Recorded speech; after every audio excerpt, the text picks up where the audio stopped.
Et ce n'est pas n'importe quelle fête. C'est la grande fête. C'est un jour de gloire. C'est un jour de victoire. C'est un jour de transfert de bénédiction. C'est un jour où nous devons célébrer la grande fête de la libération. Parce que Jésus-Christ est ressuscité.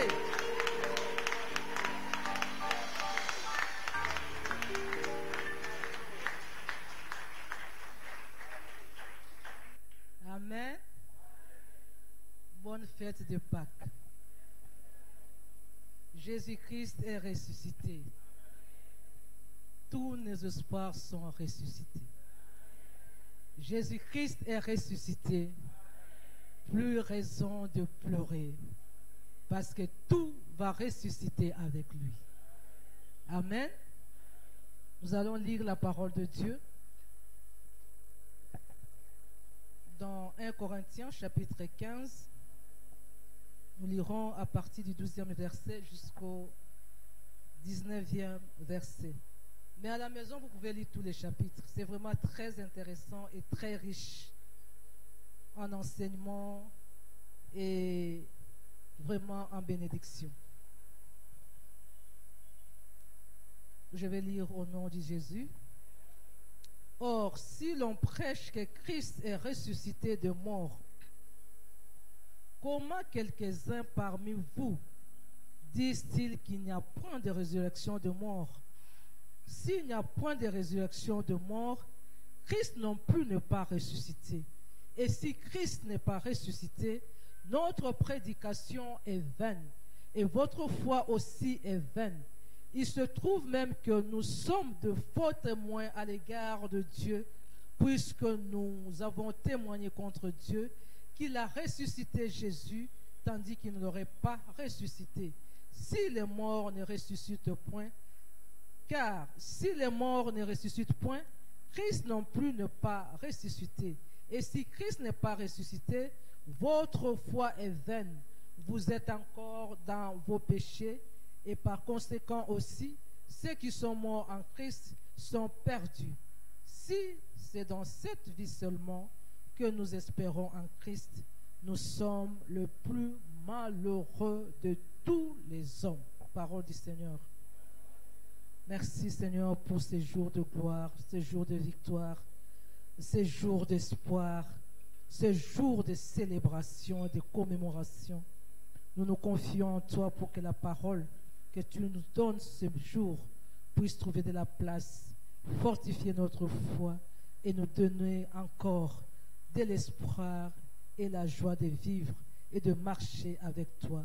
Parce que toi qui étais mort, tu es ressuscité. Que la gloire soit à toi. Au nom de Jésus-Christ. Amen. Nous pouvons nous asseoir. Bien-aimés, comme nous le savons, aujourd'hui c'est le jour de Pâques. C'est la grande célébration pour nous les chrétiens.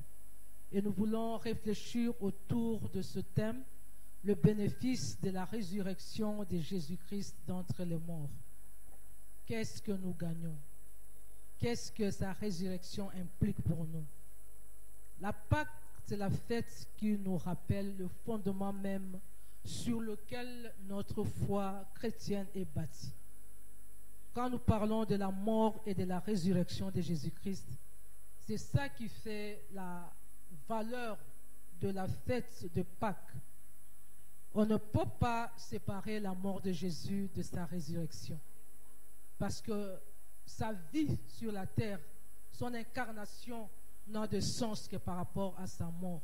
Et cette mort-là n'a de la valeur que parce qu'il y a eu résurrection. Donc la mort et la résurrection de Jésus vont toujours ensemble comme les deux faces d'une pièce de monnaie. La mort et la résurrection de Jésus-Christ inaugurent une alliance nouvelle et un nouveau régime. Cette alliance nouvelle est scellée par le sang de Jésus-Christ qui a été versé à la croix. Et le nouveau régime, c'est le régime de la grâce qui prend place du régime de la loi qui a gouverné tout l'Ancien Testament. Désormais, pour être sauvés, nous les hommes, Nous n'avons plus besoin de faire des choses, d'accomplir des choses pour Dieu, mais nous avons juste besoin d'accepter ce que Dieu a fait pour nous à la croix de Golgotha.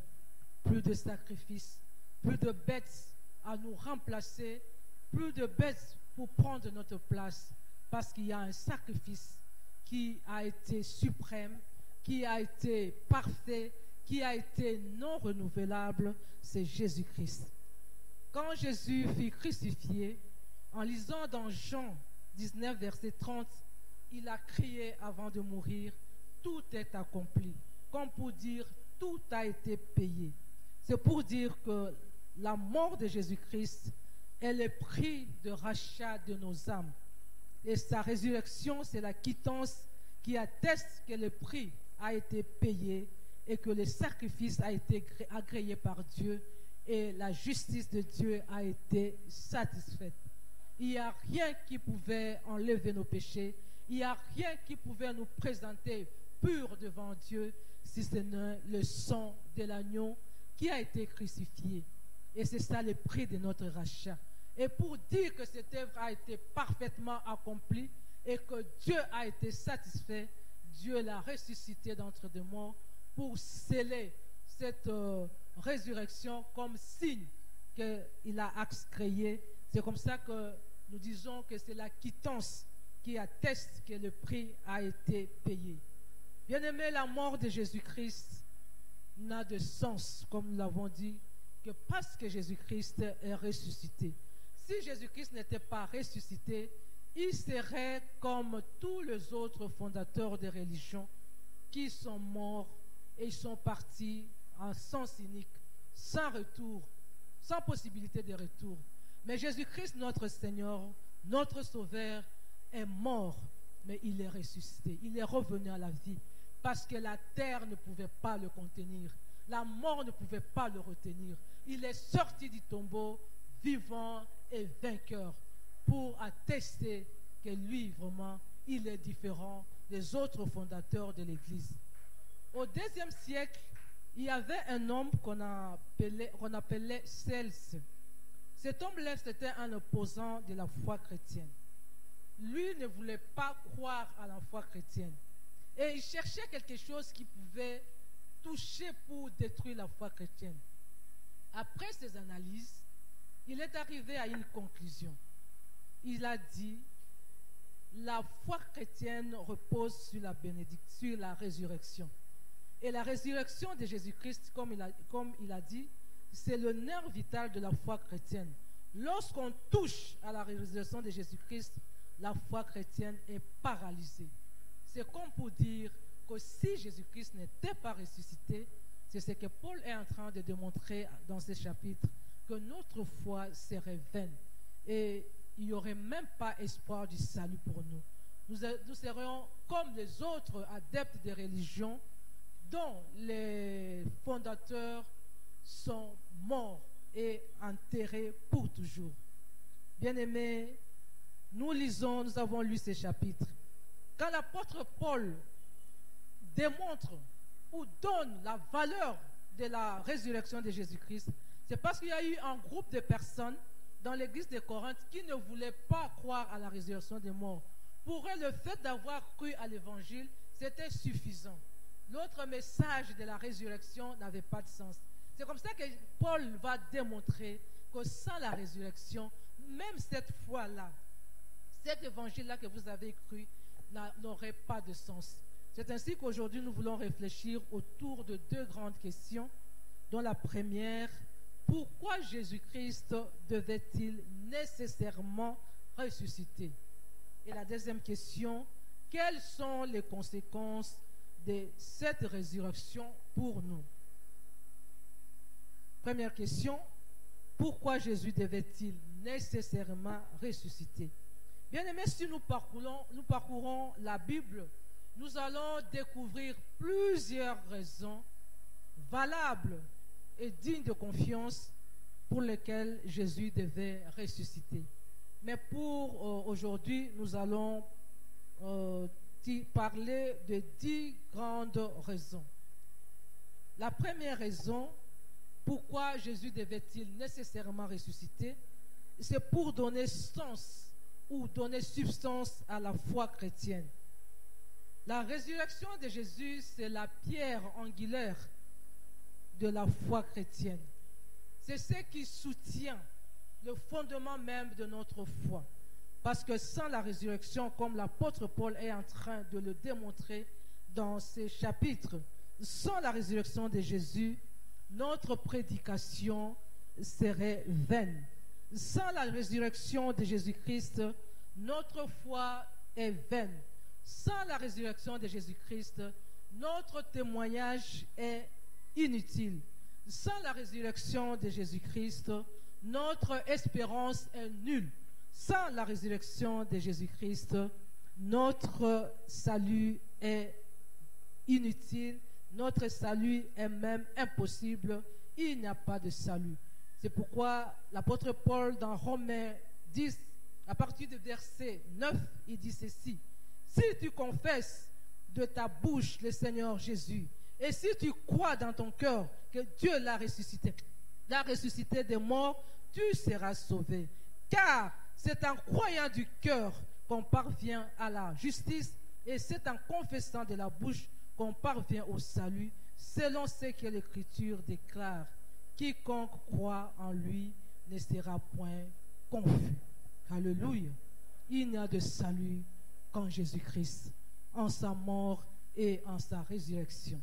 Deuxième raison pourquoi Jésus devait nécessairement ressusciter, c'est parce que la résurrection de Jésus est la cause, met en cause ou montre que la parfaite obéissance de Jésus-Christ à la volonté de Dieu a été gratifiée, a été honorée.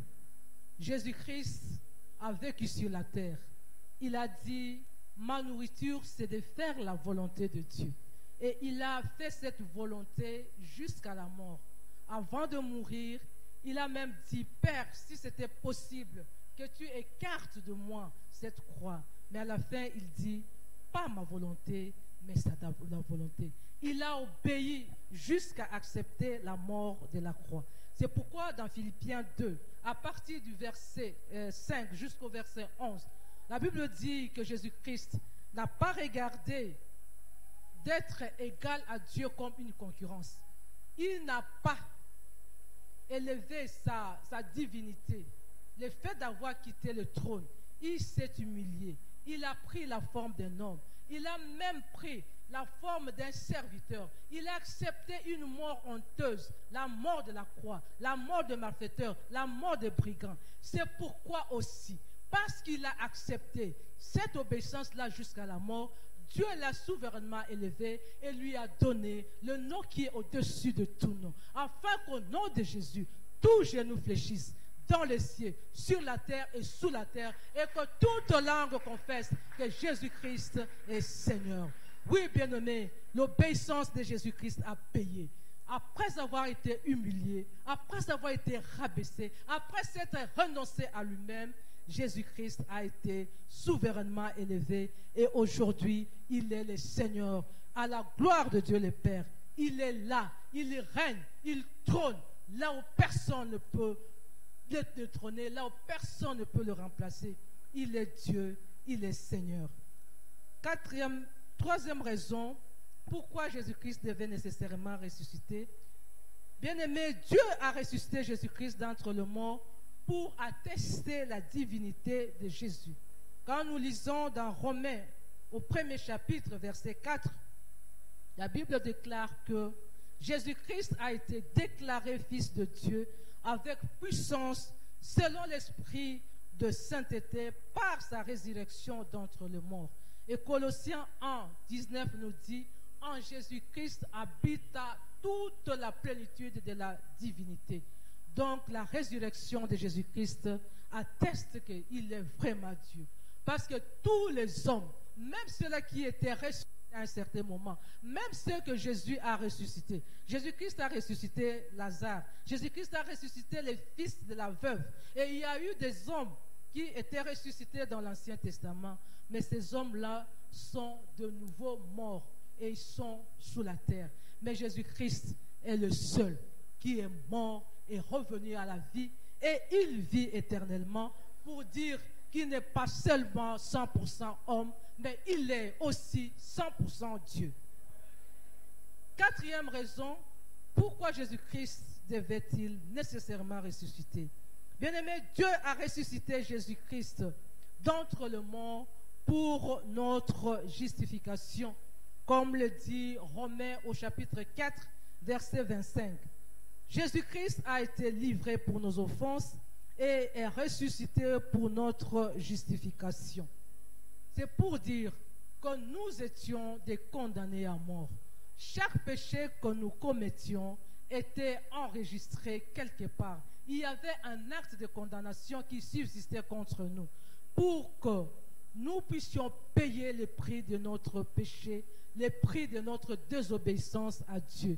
Mais Jésus-Christ qui a pris notre place, Jésus-Christ qui a pris nos péchés, Jésus-Christ qui a pris notre malédiction, a payé le prix de notre condamnation.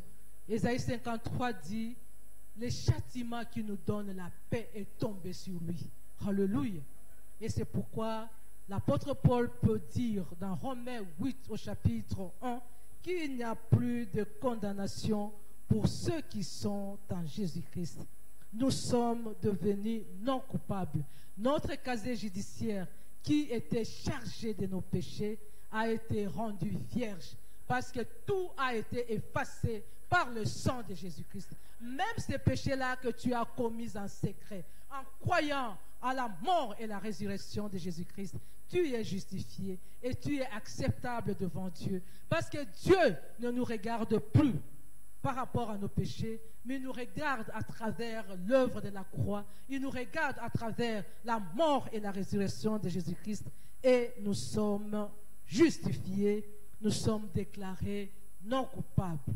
Alléluia. Jésus-Christ est ressuscité.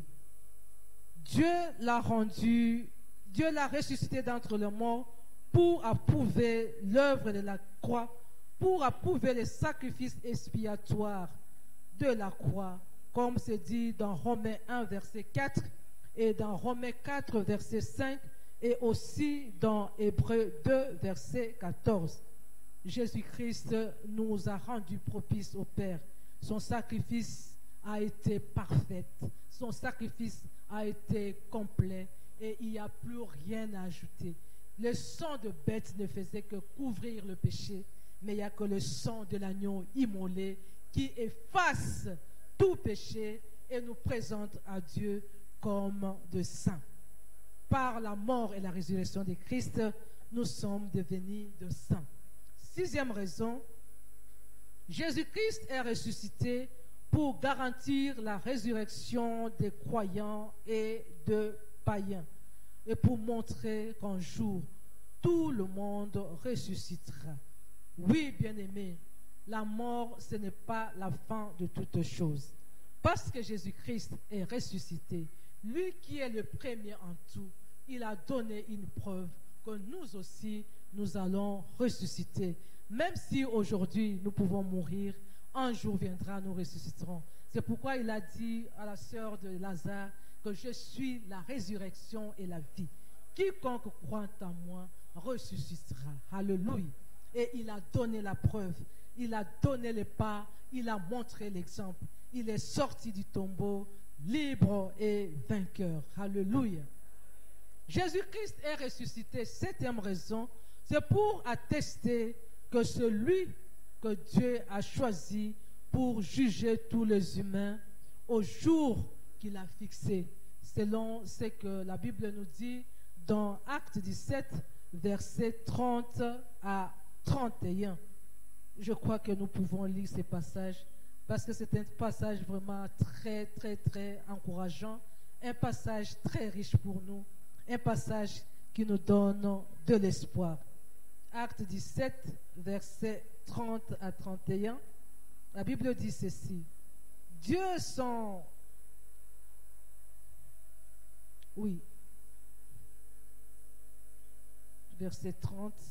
Dieu sans tenir compte de tant d'ignorance annonce maintenant à tous les hommes en tout lieu qu'ils veillent à se repentir, parce qu'il a fixé un jour où il jugera le monde selon la justice, par l'homme qu'il a désigné, ce dont il a donné à toute une preuve certaine en le ressuscitant d'entre les morts.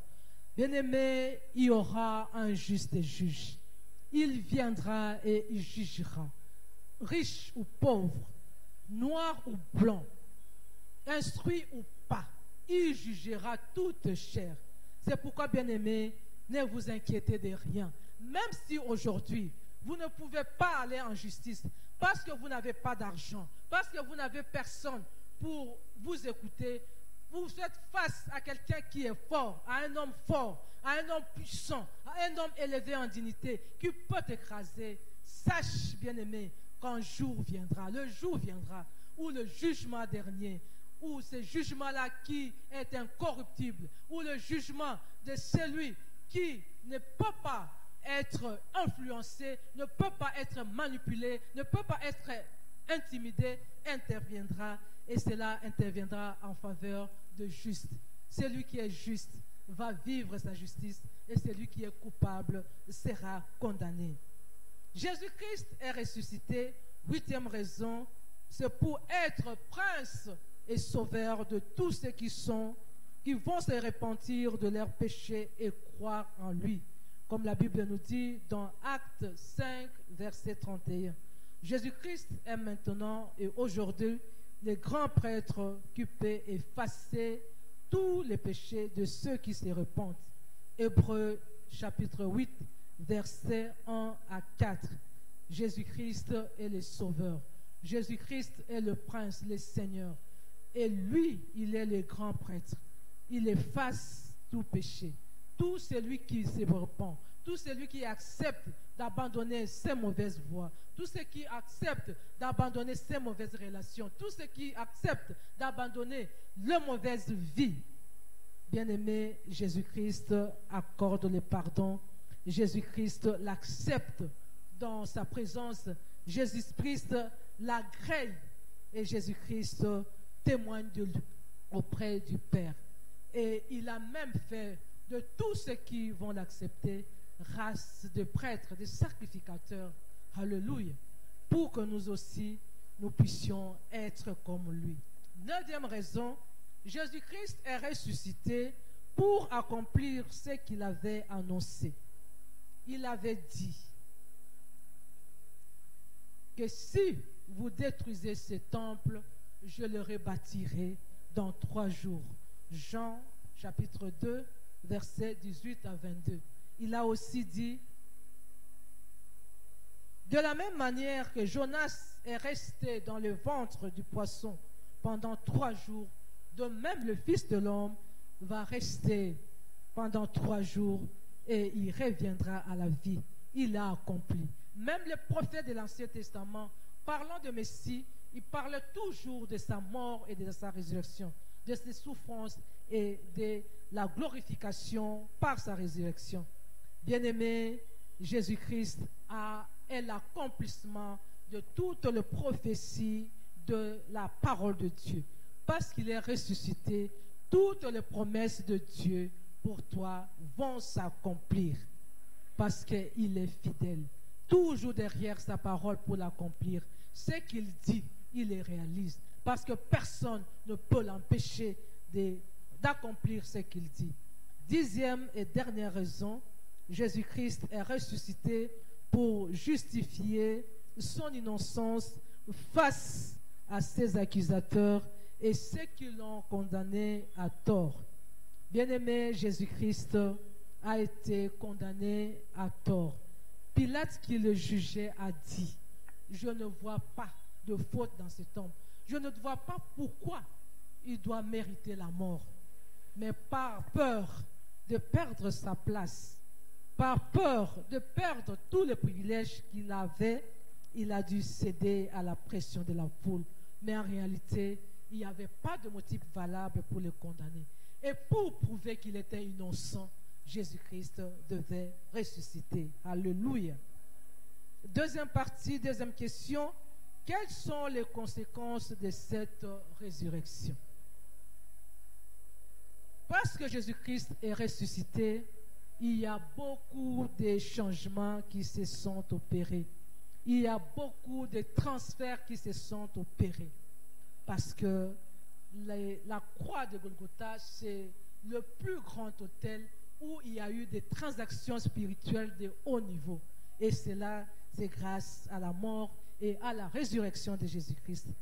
Nous allons parler de 7 bénéfices. Le premier, c'est que Jésus-Christ, comme Jésus-Christ est ressuscité, les morts en Christ ressusciteront. La mort n'est pas la fin de toutes choses. La Bible nous dit dans 1 Thessaloniciens 4, à partir du verset 15 jusqu'au verset 18, et dans 1 Corinthiens que nous venons de lire au chapitre 15, le chapitre 15 que nous avons lu, à partir du verset 20 à 23, que les morts vont ressusciter. Maintenant, Christ est ressuscité des morts. Si il est le prémisse de ceux qui sont morts, car puisque la mort est venue par un homme, c'est aussi par un homme qu'est venue la résurrection de mort.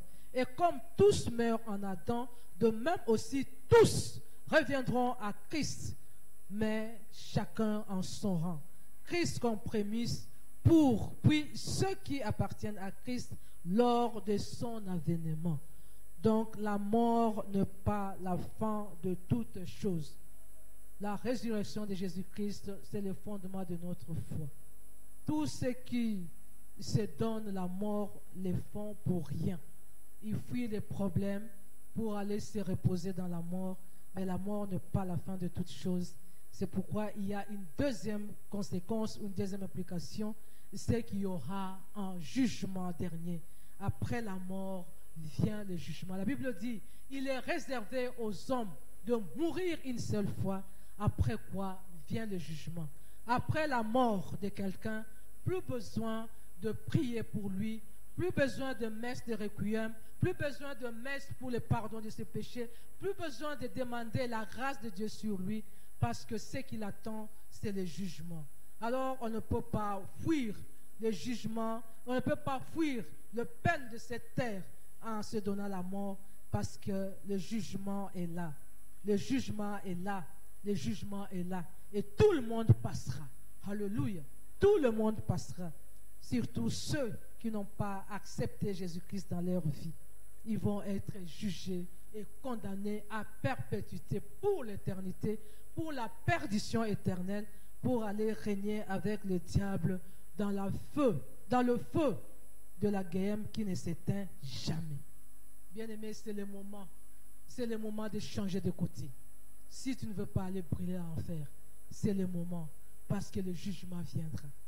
Troisième bénéfice ou troisième implication, Jésus-Christ est ressuscité. Il est maintenant un autre intercesseur et l'avocat qualifié pour tous ceux qui se confient en lui. Bien-aimés, de foi, nous souffrons.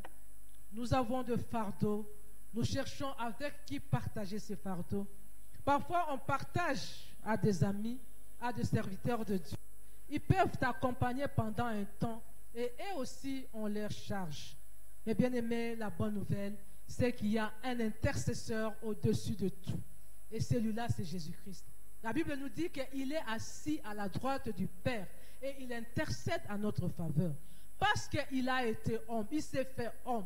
Il a vécu comme nous. Il a souffert comme nous.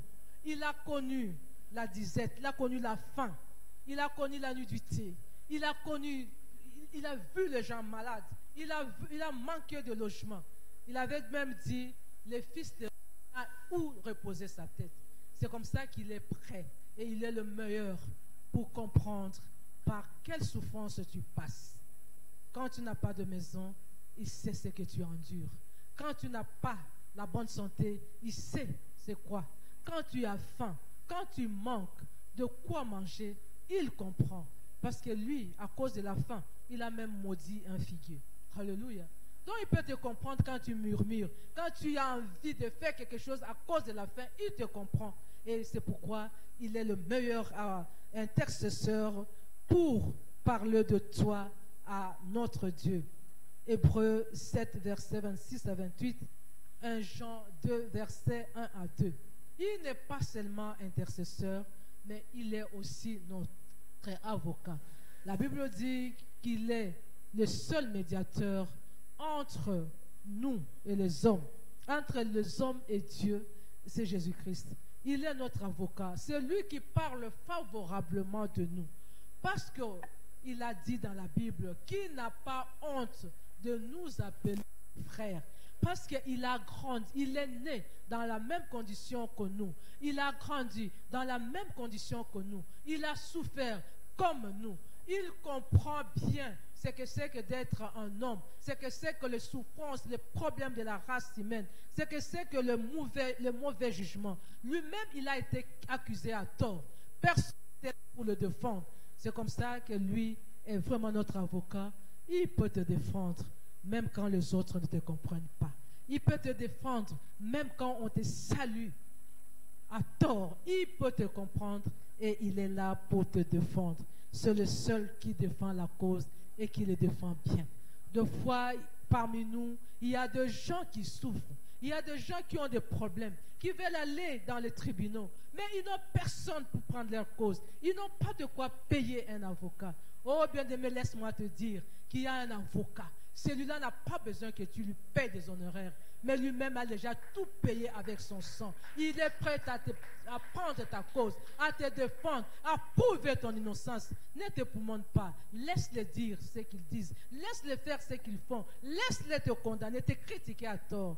Ton avocat se lèvera et il parlera en ta faveur parce qu'il est vivant et parce qu'il est assis à la droite du Père. Quatrième conséquence, Jésus-Christ est ressuscité. Qu'est-ce que nous avons comme bénéfice? La mort a été vaincue par le prince de la vie. C'est pourquoi, quand nous célébrons la Pâque, nous célébrons la vie qui a triomphé de la mort. Nous célébrons la vérité qui a triomphé du mensonge. Nous célébrons l'amour qui a triomphé de la haine. Oui, bien-aimé, parce que Jésus-Christ est ressuscité, il tient la clé de mort et du séjour de mort. Plus personne ne peut précipiter ta mort. Plus personne ne peut signer ta date de péremption. Parce que cette date-là, ça lui appartient à lui seul, qui a la clé. Quand il n'a pas encore ouvert, personne ne peut ouvrir cela. Même quand on t'empoisonne, même quand on t'accuse, même quand on t'ensorcelle, tu ne mourras pas. Même quand tu passes par cette maladie, tu ne mourras pas. Tant que lui-même n'a pas encore ouvert la porte de séjour des morts. Oui, bien-aimé, ta vie est entre tes mains. La date de ta péremption, c'est lui qui le connaît, personne d'autre. Gare à toi qui a l'habitude de précipiter la mort des autres. Parce que cette tête-là ne te plaît pas, parce que tu veux avoir ce poste, parce que tu veux avoir cette place, tu cherches du poison, tu cherches à créer des problèmes pour pousser les autres à la mort. Sache que le Rédempteur a la clé. Alléluia. Il ne te permettra pas. Tu feras ce que tu feras, mais tu n'y arriveras pas. Parce que celui qui a la clé de la mort est de son côté. Alléluia. Il est même capable de ramener la vie à tout ce qui a été mis à mort dans ta vie. Bien-aimé, je ne sais pas ce qu'on a tué.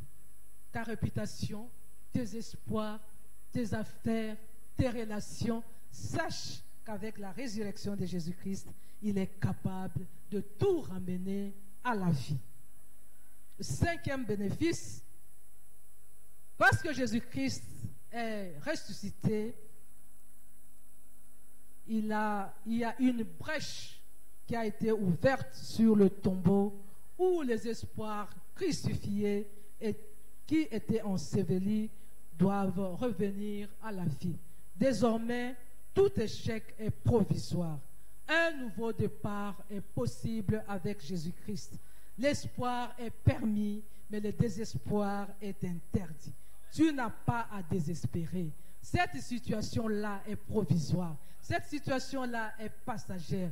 Il y a quelqu'un qui est ressuscité. Il est ressuscité du 3e jour. Il te donne de l'espoir. Il te dit que tout n'est pas fini. Ce qui te manque de toi, ceux qui pensent que aussi n'a noté parce qu'il est revenu à la vie. Il va faire revenir à la vie tout ce que tu espères.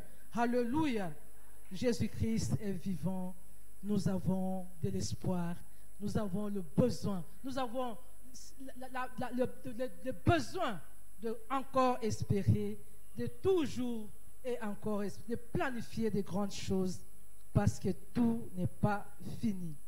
6e conséquence, Jésus-Christ est ressuscité, bien-aimé. Le tombeau est vide. Alléluia. Si nous lisons les évangiles, on a pris des dispositions pour empêcher Jésus-Christ de sortir du tombeau. D'abord, on a placé une grosse pierre que personne ne pouvait rouler seul ou même en groupe. C'était très lourd. Il y avait un deuxième obstacle, c'est qu'on a placé on a scellé ce tombeau-là avec le sceau de l'empereur romain pour dire que et le tombeau et le corps qui est dedans appartient au gouvernement romain. Donc personne ne pouvait toucher à ça sous peine de mort.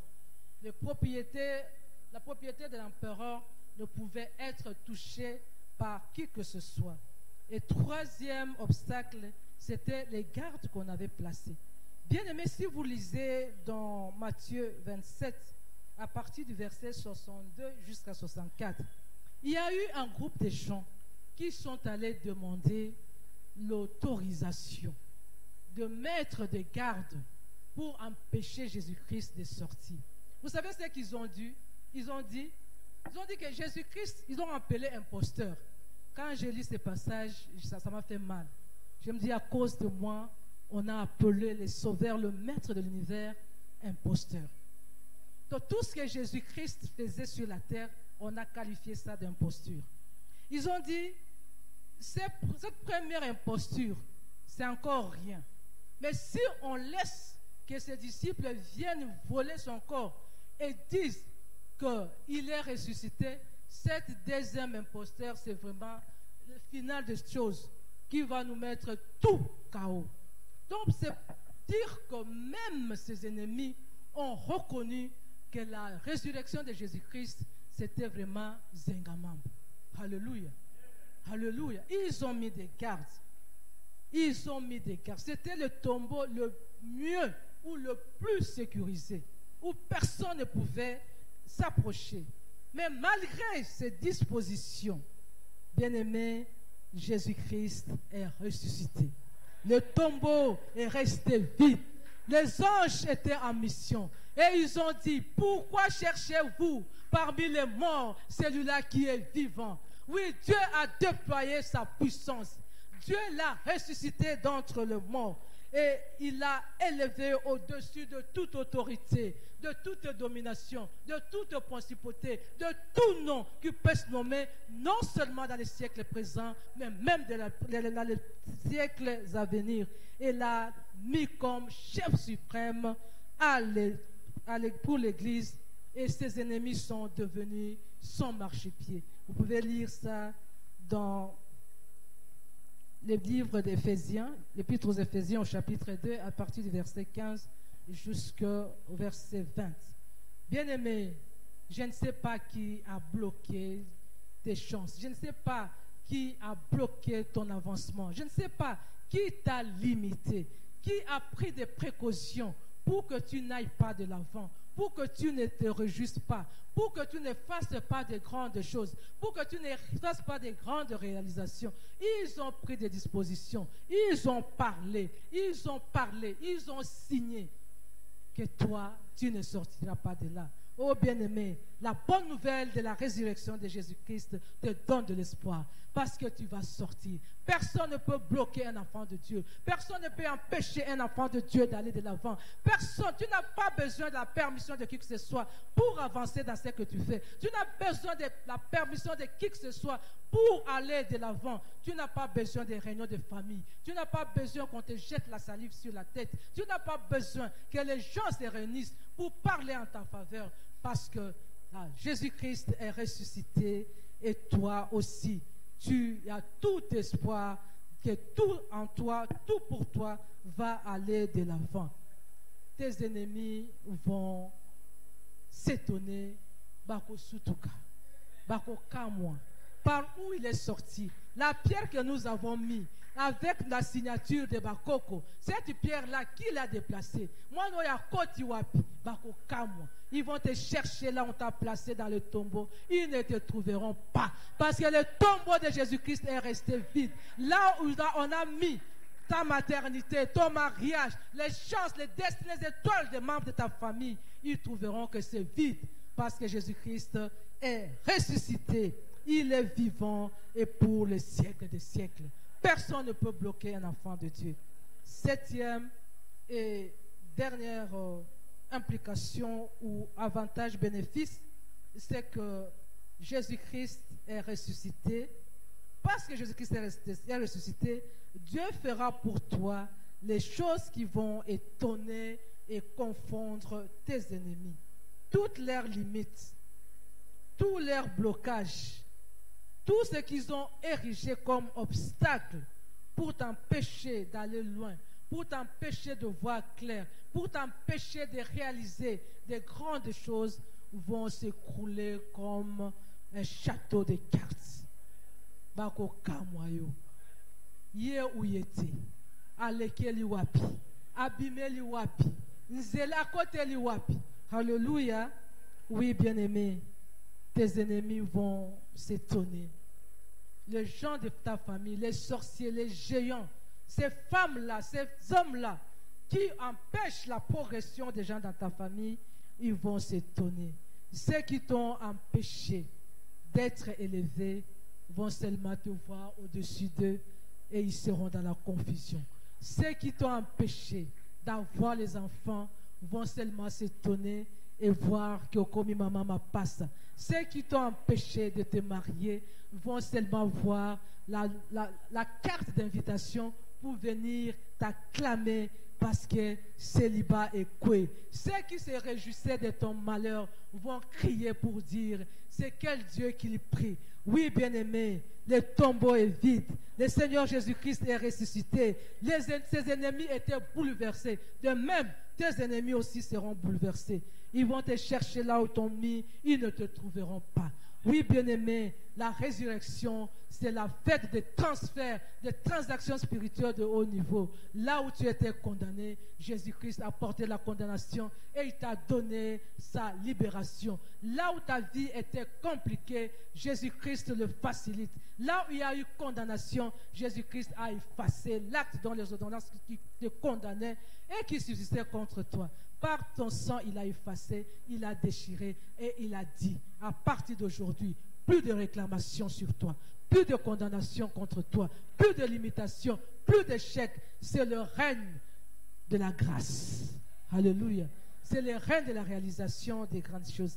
C'est pourquoi, bien-aimés, de même que nous fêtons, que nous commémorons avec joie cette fête, je veux vraiment que tu chantes, que tu danses, que tu adores, parce que toute chose est devenue nouvelle.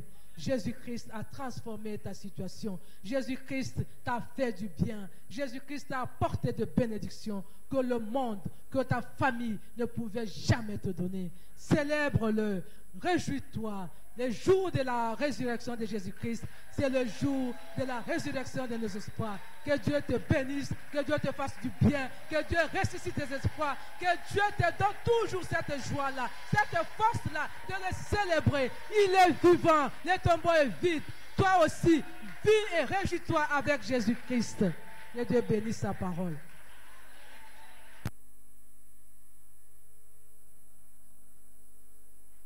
Lève-toi pendant quelques minutes. Nous allons répondre à ce message en rendant grâce à Dieu. Dis merci au Seigneur. Dis merci au Seigneur pour ce